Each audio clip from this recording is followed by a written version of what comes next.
पंकज को अपनी पुरानी घड़ी के सेल बदलने का शौक था।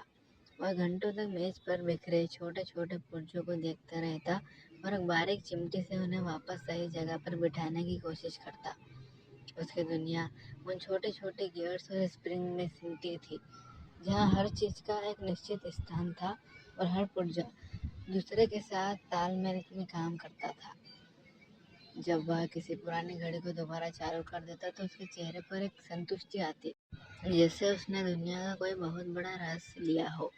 कहानी में आगे बढ़ने से पहले अगर आप हमारे चैनल पर नए हो तो चैनल को तुरंत सब्सक्राइब करें, क्योंकि हमने अगले सोमवार तक 5 सब्सक्राइबर पूरे करने का टारगेट लिया है। ये केवल आपके साथ से ही पूरा हो सकता है।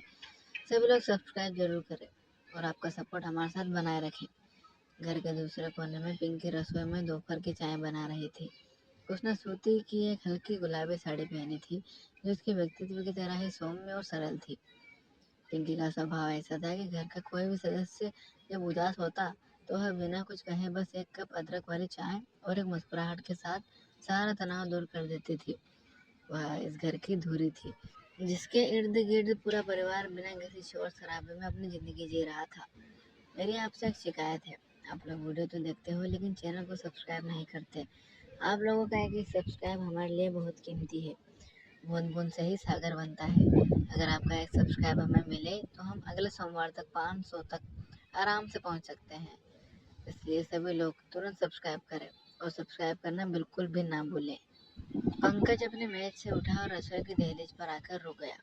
उसने देखा कि पिंकी सावधानी से चाय की पत्ती को उबलते पानी में डाल रही थी और उसकी हथेलियों से उठती भाप उसके चेहरे पर एक हल्की सी चमक ला रही थी। पंकज ने अपनी घड़ी की तरफ देखा और फिर अपने भाभी की ओर। उसके मन में एक अजीब सी हलचल थी, एक ऐसा जुनून जो उसे बार बार पिंकी की ओर खींचता था, लेकिन वह हमेशा इसे अपनी मासूमियत से पीछे छिपा लेता था। भाभी, चाय बन गई? पंकज ने धीरे से पूछा। उसकी आवाज में एक ऐसी उत्सुकता थी जो केवल चाय के लिए नहीं थी। वह रसोई की चौखट पर इस तरह खड़ा था जैसे किसी गहरी सोच में डूबा हो, लेकिन उसकी आंखें पिंकी की हर छोटी हरकत का पीछा कर रही थी। पिंकी ने पलट कर देखा और उसकी एक हल्की सी मुस्कुराहट ने जैसे कमरे के तापमान को थोड़ा बढ़ा दिया। उसने देखा कि पंकज की नजरें उसकी गुलाबी साड़ी के पल्लू पर टिकी थी, जो हल्का सा खिसक कर उसे कंधे से नीचे गिर रहा था। पिंकी ने सहजता से अपना पल्लू ठीक किया, लेकिन उसकी अपनी नजरों ने भी पंकज के चेहरे की उस बेचैनी को पढ़ लिया था। वह जानती थी कि पंकज का यह जुनून केवल उसकी देखभाल तक सीमित नहीं है। उसकी आंखों में एक ऐसी कशिश थी जो शब्दों से परे थी। उसने चाय के कप मेज पर रखे और पंकज से करीब आते हुए कहा, इतनी जल्दी क्या है पंकज, अभी तो पत्ती का रंग भी नहीं चढ़ा। उसकी आवाज में एक ऐसी मिठास थी जिसने पंकज के दिल की धड़कन को तेज कर दिया। पंकज ने एक कदम आगे बढ़ाया, जिससे वह पिंकी के बिल्कुल करीब आ गया। रसोई की उस संकरित जगह में जहाँ केवल चाय की खुशबू और हल्की सी नमी थी, दोनों के बीच की दूरी अब ना के बराबर थी। पंकज ने महसूस किया कि पिंकी की सांसें अब उसकी गर्दन पर हल्के से छुअन की तरह महसूस हो रही थी। उसने धीरे से अपना हाथ बढ़ाया और पिंकी के हाथ से चाय की केटली लेने की कोशिश की, लेकिन इस प्रक्रिया में उसकी उंगलियां जानबूझकर पिंकी की हथेलियों से टकरा गई। वह स्पर्श बिजली की एक लहर की तरह था। पिंकी ने हाथ नहीं हटाया, बल्कि वह एक पल के लिए वहीं ठहर गई। उसकी आंखों में एक ऐसी बेबसी थी जो उसे इस आकर्षण से दूर नहीं ले जा पा रही थी। और पंकज के चेहरे पर एक ऐसा जुनून था जिसे अब और छिपाना मुश्किल था। वह पल ठहर सा गया, घड़ी की सुइयां जैसे रुक गई थी और पूरे घर में एक अजीब सी खामोशी छा गई, जहाँ केवल उनके दिलों की धड़कनें सुनाई दे रही थी। पंकज की उंगलियों ने जब पिंकी की नरम हथेलियों को छुआ तो उसे महसूस हुआ कि पिंकी के हाथों में एक हल्की सी सिरन है। उसने धीरे से अपनी पकड़ मजबूत की, जैसे वह उसे यह बताना चाहता हो कि वह उसके करीब होने की इस खामोशी इच्छा को अब और नहीं दबा सकता। पिंकी ने अपनी नजरें झुका ली, लेकिन उसकी सांसों की गति बता रही थी कि यह आकर्षण गलत नहीं था, बस इसे दुनिया की नज़रों से बचा कर रखना होगा। ऐसी हॉट और रोमांटिक कहानी सुनने में बहुत सुकून मिलता है ना। हम आपके सुकून के लिए ऐसी वीडियो रोज बनाते हैं और हमारे 2 घंटे रोज इस वीडियो में लगते हैं। हमारे उन 2 घंटों की मेहनत अभी सफल होगी जब आपका सब्सक्राइब हमें मिलेगा। अगर आपका सब्सक्राइब हमें मिले तो हम अगले सोमवार तक 5 सब्सक्राइबर तक पहुंच जाएंगे। चैनल को सब्सक्राइब जरूर करें। पंकज, चाय ठंडी हो जाएगी, पिंकी ने फुसफुसाते हुए कहा। लेकिन उसकी आवाज़ में कोई शक्ति नहीं थी, बल्कि एक ऐसी नरमी थी जिसने पंकज को और भी करीब आने का निमंत्रण दे दिया। उसने महसूस किया कि पिंकी का पल्लू एक बार फिर हल्का सा खिसक गया था।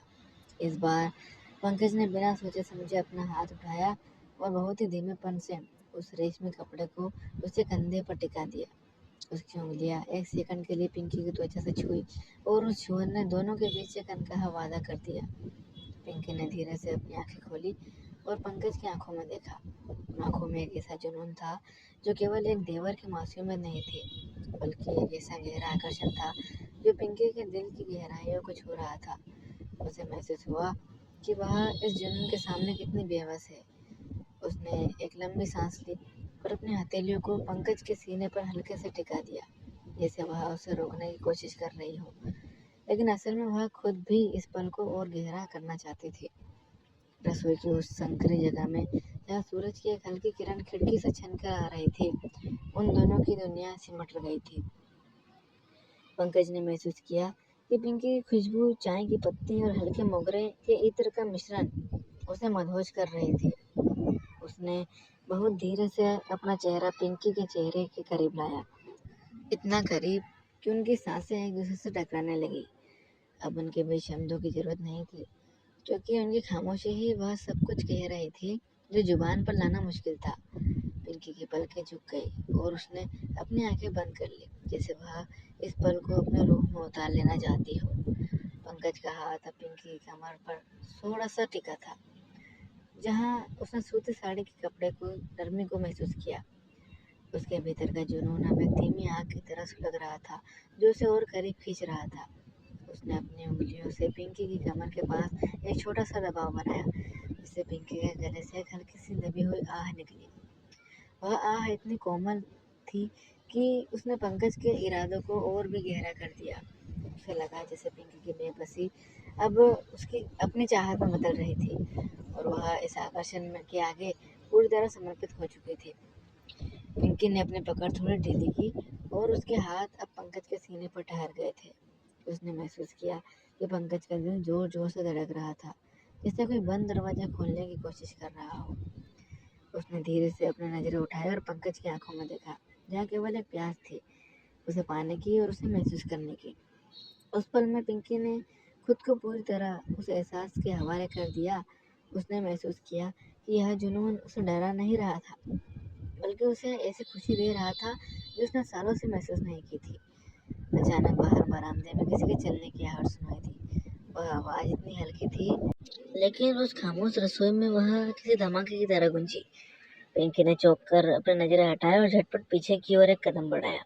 उसने घबरा कर अपने पल्लू को ठीक किया और अपनी सांसों को काबू में करने के लिए कोशिश की। उसकी आंखों में अब भी वही कोशिश थी, लेकिन चेहरे पर एक डर था कि कोई उन्हें इस हाल में देख न ले। उसने जल्दबाजी से चाय के कप उठाए और पंकज की ओर देखते हुए धीमी आवाज में कहा, बाहर जाओ, कोई आ गया है। जिन लोगों ने अभी तक चैनल को सब्सक्राइब नहीं किया है वह तुरंत सब्सक्राइब कर दे, क्योंकि आपका एक सब्सक्राइब हमारे लिए बहुत कीमती है। अगले सोमवार तक हमारा टारगेट 500 सब्सक्राइबर का है, जो आप लोगों के सपोर्ट से ही संभव है। तो सभी लोग तुरंत सब्सक्राइब करें। पंकज ने अपनी नजरें पिंकी से नहीं हटाई, भले ही बाहर कदमों की आहट बढ़ रही थी। उसके लिए वह आहट एक बाहरी शोर मात्र थी, जबकि असली शोर उसके भीतर चल रहा था। उसने देखा कि घबराहट में पिंकी की सांसें तेज हो गई थी और उसकी गुलाबी साड़ी का पल्लू एक बार फिर से उसकी कमर से सरक कर फर्श को छूने ही वाला था। पंकज ने एक पल के लिए सोचा था कि वह पीछे हट जाए, लेकिन उसके जुनून ने उसे ठहरने पर मजबूर कर दिया। उसने बहुत ही धीमे से, लगभग एक फुसफुसाहट की तरह, पिंकी के कान के पास झुककर कहा, सब चले जाएंगे पर यह एहसास नहीं जाएगा। उसकी गर्म सांसों ने पिंकी की गर्दन पर एक सिरहन पैदा कर दी।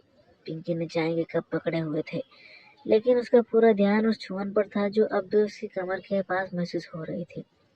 उसने पलटकर पंकज को देखना चाहा, पर उसकी बेबसी इस कदर थी कि वह चाहकर भी अपनी जगह से हिल नहीं पा रही थी।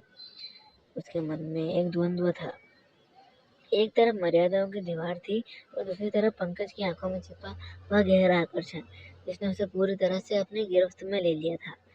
पिंकी ने महसूस किया कि उसके शरीर का हर रोम रोम उस जुनून की पुकार सुन रहा था जिसे वह अब तक अनदेखा करती आई थी। तभी बाहर से किसने पुकारा, पिंकी, चाय तैयार है क्या? वह आवाज घर के किसी सदस्य की थी, जिसने उन दोनों के बीच एक अदृश्य दीवार खड़ी कर दी। पिंकी ने झटके से खुद को संभाला और अपनी नजरें झुका ली। उसने तेजी से चाय के कप मेज पर रखे और एक कदम पीछे हटते हुए पंकज को इशारा किया कि वह वहां से हट जाए। लेकिन जैसे ही वह मुड़ी, पंकज ने बिजली की तेजी से उसका हाथ थामा और अपनी उंगलियों को उसकी हथेली पर हल्के से दबाया। यह स्पर्श एक मुख वादा था कि यह सिलसिला यहीं खत्म नहीं होगा। पंकज ने एक शरारती मुस्कुराहट के साथ अपनी नजरें पिंकी की आंखों में गोड़ दी और फिर धीरे से पीछे हटकर रसोई के दरवाजे की ओर बढ़ गया। पिंकी वहीं खड़ी रही। उसका दिल अब जोर जोर से धड़क रहा था और चेहरे पर एक ऐसी लाली छा गई थी जिसे वह छुपा नहीं पा रही थी। उसने महसूस किया कि पंकज का वह जुनून अब उसके अपने भीतर भी एक प्यास बन चुका है। वह बेबसी जो पहले उसे डरा रही थी, अब उसे एक अजीब सी उत्तेजना और खुशी दे रही थी। उसने एक गहरी सांस ली और अपने पल्लू को कसकर लपेट लिया, लेकिन उसके मन के किसी कोने में वह दोबारा उसी स्पर्श की प्रतीक्षा कर रही थी। जब पिंकी चाय लेकर बाहर आई तो उसकी चाल में एक अलग ही नजाकत थी। वह जानती थी कि पंकज उसे देख रहा है। उसने चाय की ट्रे मेज पर रखी और जानबूझकर थोड़ा झुककर कप्स को व्यवस्थित किया, जिससे उसकी साड़ी का पल्लू एक बार फिर से हल्का सा खिसक गया। पंकज, जो अपनी घड़ी के पुर्जों में व्यस्त होने का नाटक कर रहा था, वास्तव में उसकी हर हरकत पर नजर रखे हुए था। उसकी आंखों में वह जुनून अब और गहरा हो गया था। वह देख सकता था कि पिंकी भी अब इस खेल का हिस्सा बन चुकी है। अगर इस वीडियो में की गई मेरी थोड़ी भी मेहनत आपको पसंद आई हो तो चैनल को सब्सक्राइब जरूर करें, क्योंकि हमारा टारगेट अगले सोमवार तक 500 सब्सक्राइबर पूरे करने का है, जो आपके साथ से ही पूरे हो सकते हैं। आशा करता हूँ आप सभी का साथ में मिलता रहेगा और सभी सब्सक्राइब करे बिना नहीं जाएंगे। सभी तुरंत सब्सक्राइब करें और सब्सक्राइब करना बिल्कुल भी ना भूलें।